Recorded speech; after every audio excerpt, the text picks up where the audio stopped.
Okay, I'm sitting in the boss's chair while he's in there starting the seminar, and I'm going to continue this. I'll take this in and park it in a inconspicuous spot and see if we can continue a live broadcast this morning. All right, here we go.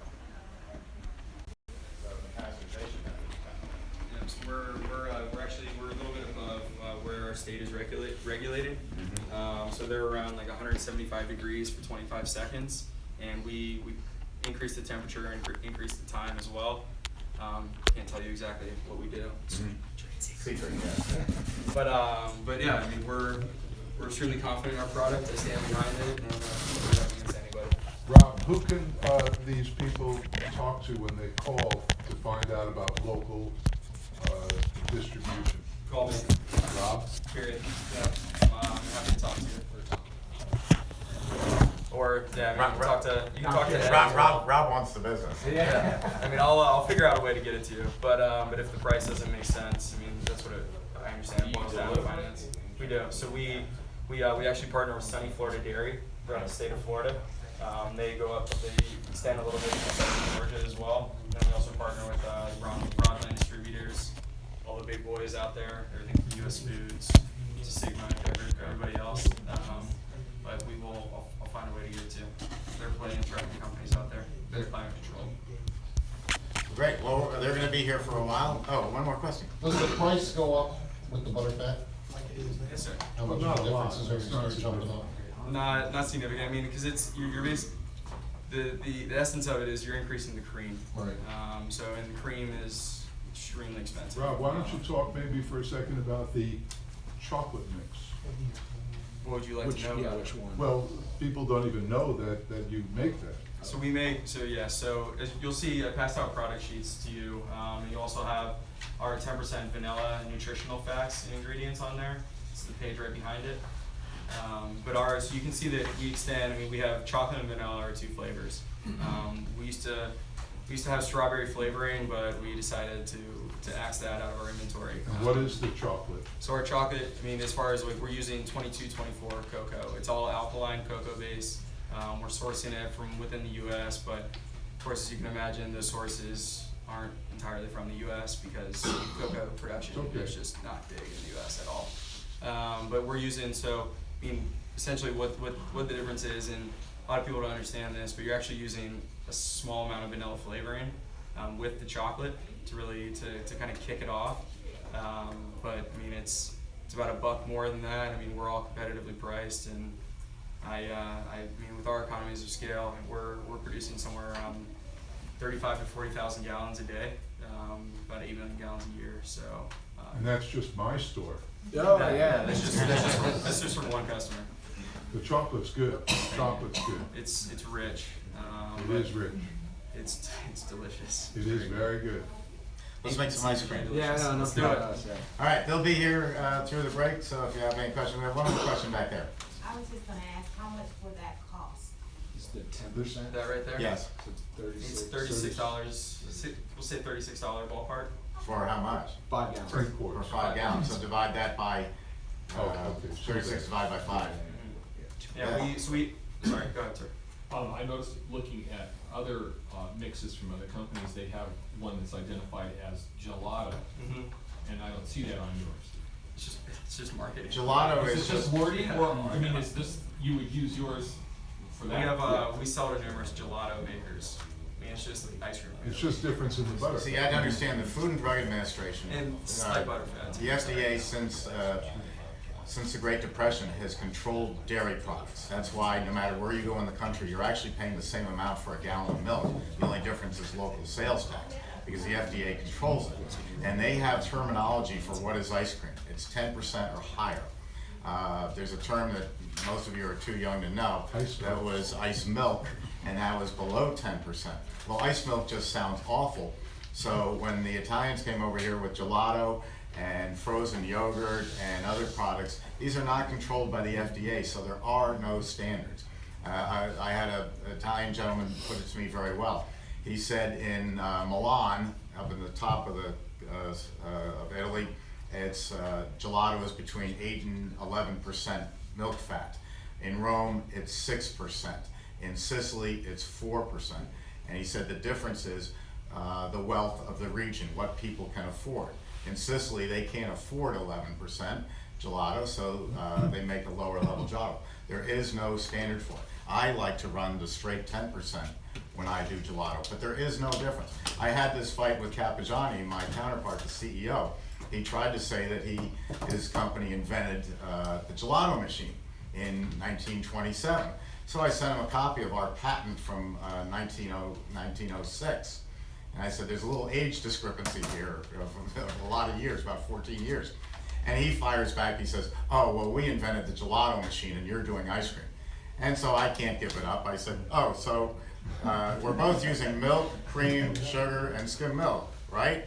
And that's when the phone calls ended and the Alfa Romeos in black out in front of my house. Cut off at the knee. Let's get to work. Absolutely, thanks. Thanks. Thank you. Good to see you. Great job. We'll take the microphone back. I'll be here. We're gonna get your microphone back to Jeff. Jeff's gonna take over and make something fantastic. Okay, thanks, good job. Thank you.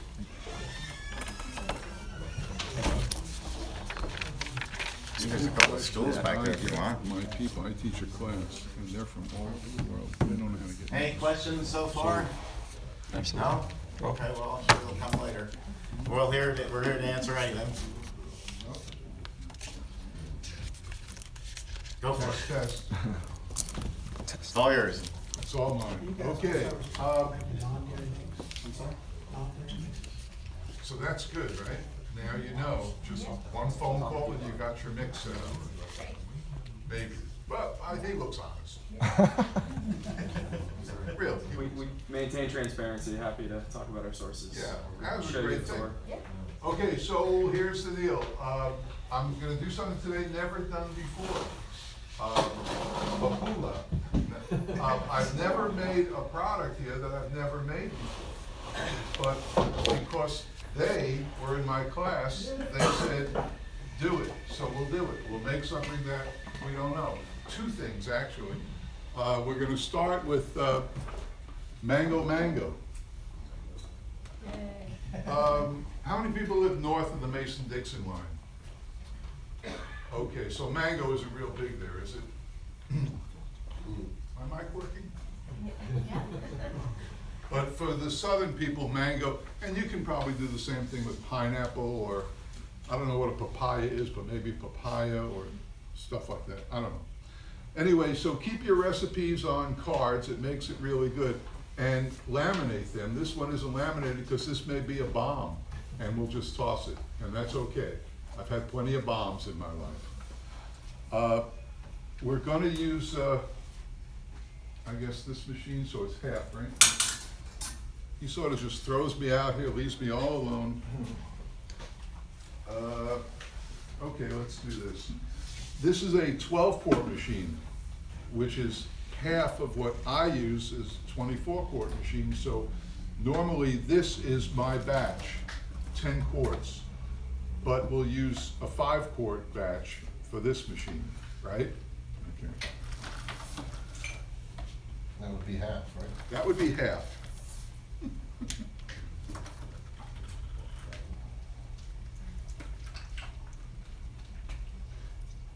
I would normally eyeball it, but you're all looking suspiciously.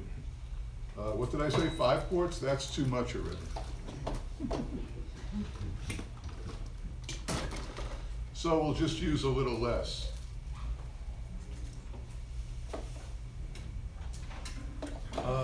If you're not used to these machines, I would suggest you always put something under here.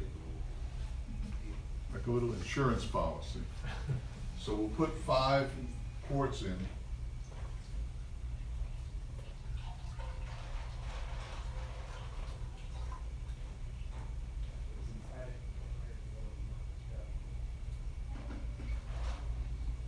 That's about right. Yesterday, we pureed mangoes. I went to a Hispanic market and I always look up and down the aisles, and I was buying coconut for another project, and I saw mango slices in cans. So I stocked up on about 8 cans, and then I saw this mango paste. So I bought that too, and we threw it all in a blender, and it tasted okay. So this is it. This is a combination. This is pureed mango slices and mango paste. And sugar. And sugar. And that's on sugar, and a cup of sugar, right. We decided to add a cup of sugar. So that's it. So what, are you tired already? Come on now. All right, we'll make homemade ice cream.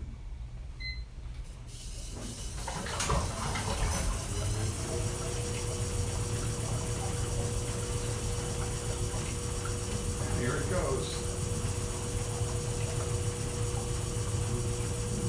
Oh, it's gonna take forever to get in.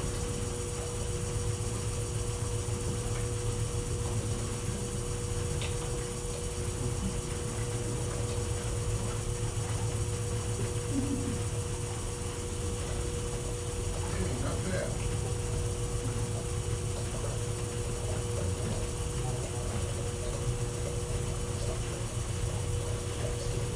And that'll do it.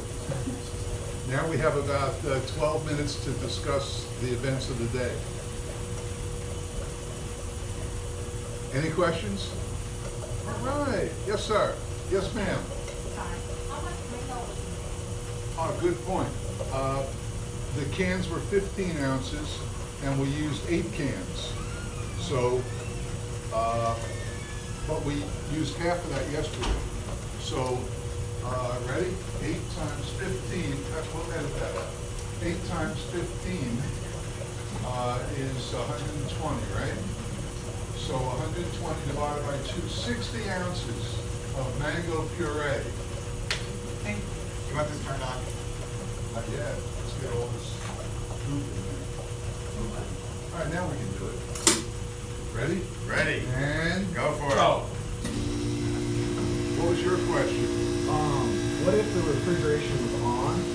Like say you turn it on like 15 minutes ago, and you poured the mix in, what would happen? It would freeze up like a brick. Oh, boy, that's, You just don't do that. You put your product in, you turn on your dasher to start spinning.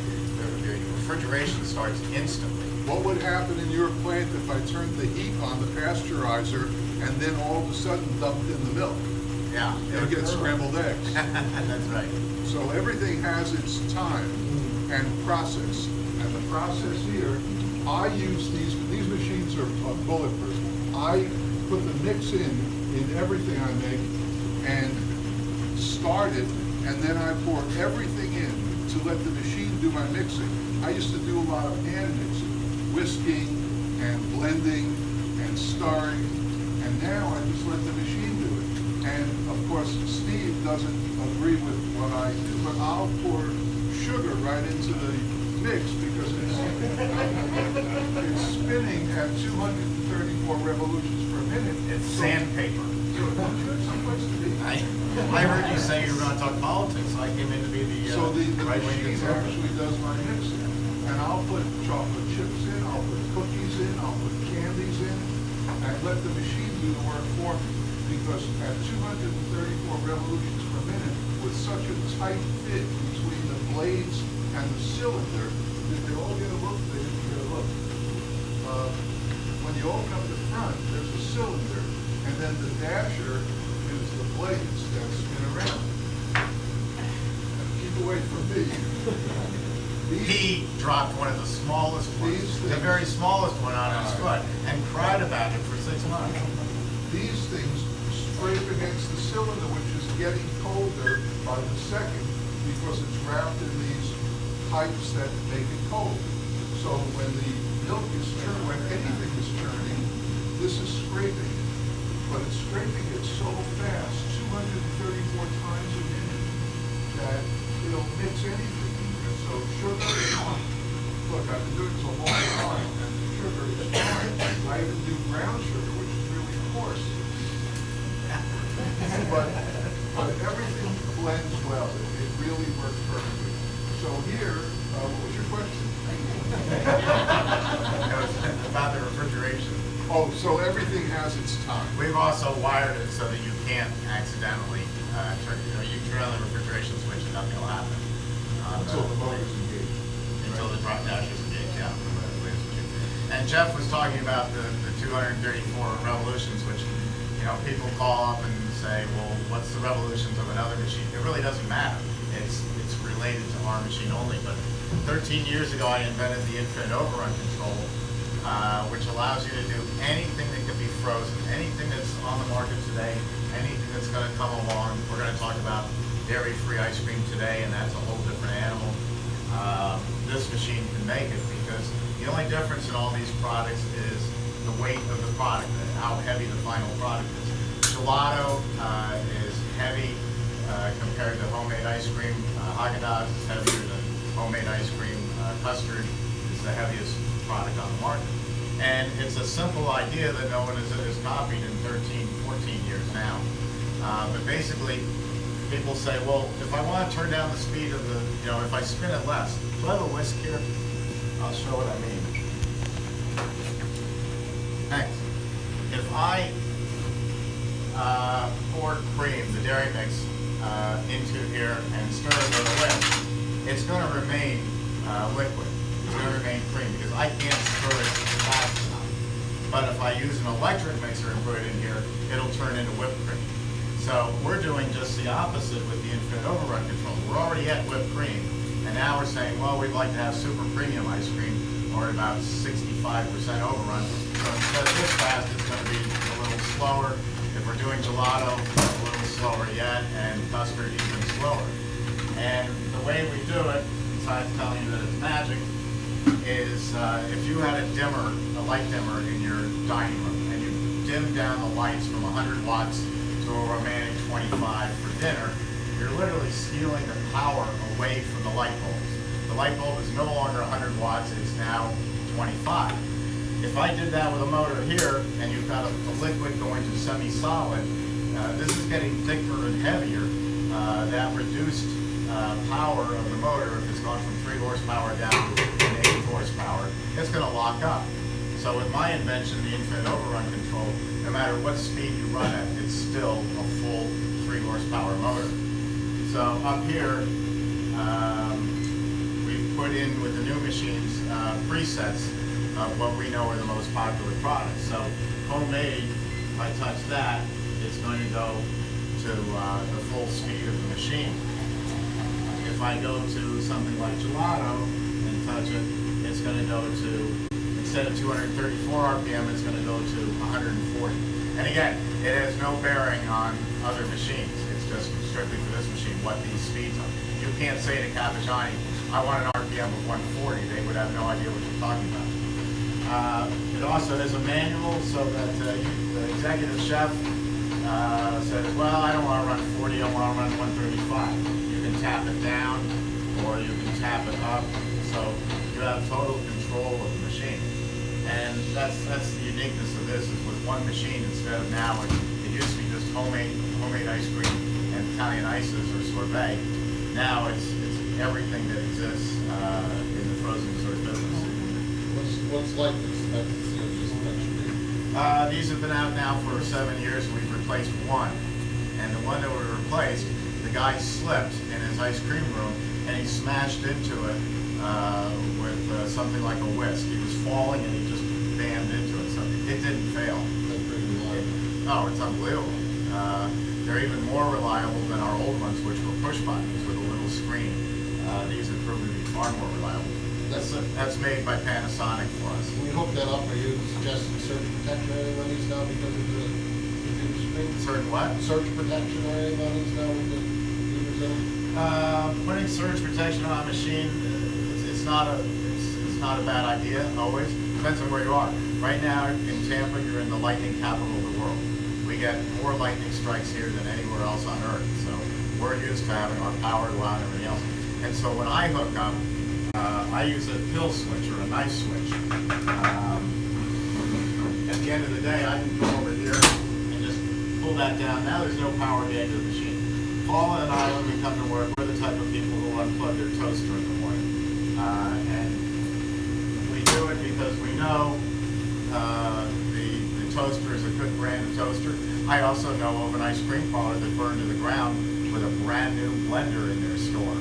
So use a toaster? Use a toaster. How do you get toast? You put it in the flame forward.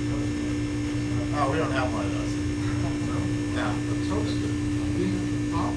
Yeah, well, we modified ours. It cooks toast in 4 seconds and pops at 30 feet up. So you can catch it in the air, squirt butter on, you know, speeds things. Okay, everybody wants to know when it's ready. It's ready, in my opinion, visually, when it holds a peak. Steve, you know, yours will be different, his is different, mine is different. It's all what you think is ready. I like it to hold a peak when it falls out. After that, I don't like it. I don't like it really. Stiff. Stiff. Okay, so we're ready. We're ready. That didn't take long. No, how long did that take? I don't know, I can't read this. 8, 9 minutes? Probably about 8 minutes. You're gonna turn on the refrigeration? Yeah. Okay. Sure we have it on. Now, we don't have timers on these machines for a very specific purpose. The higher the sugar content of a product, the longer the freeze time. So, vanilla ice cream is going to be 8 minutes. Italian ice is going to be 16 minutes. Italian ice is all sugar and no dairy. Strawberry ice cream, not 8 minutes, maybe 9 minutes, maybe 10, because the strawberries bring fructose to the product. So we do not want a machine that shuts off all the time at 8 minutes.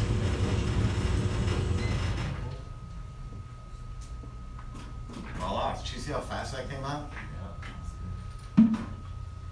Okay, it's ready. Are they ready to come up? You have to ask them that. All right, well, come on up. We're gonna serve you some ice cream. Nothing like mango ice cream at 10 o'clock in the morning. It's good, Steve.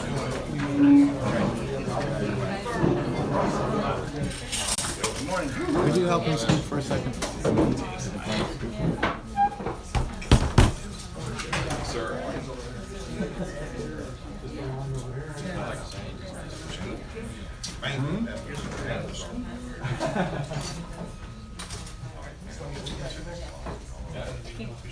Oh, okay.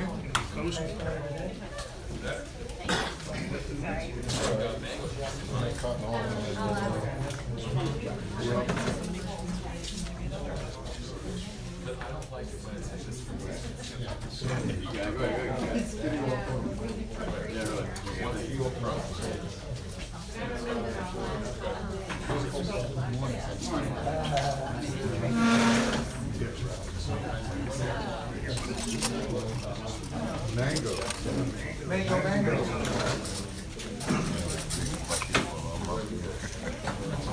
Bill? Steve, did he tell you what we're making later on? What? The last ice cream we're making later on? No, he never tells me. Elvis, hunka burning Yeah, love. we're making Oh, that, yeah. I actually had that on my hamburger. Chocolate peanut butter marshmallow.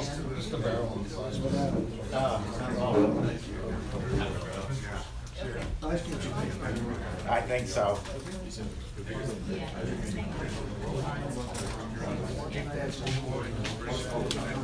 I'm actually doing fine without you.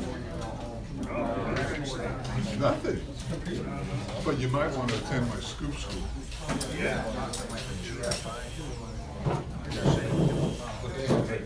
Come on, Mike. Thank you.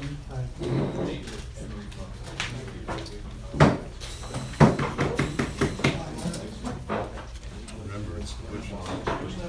What's that? What? Yes, I know. It's unbelievable. Jeez.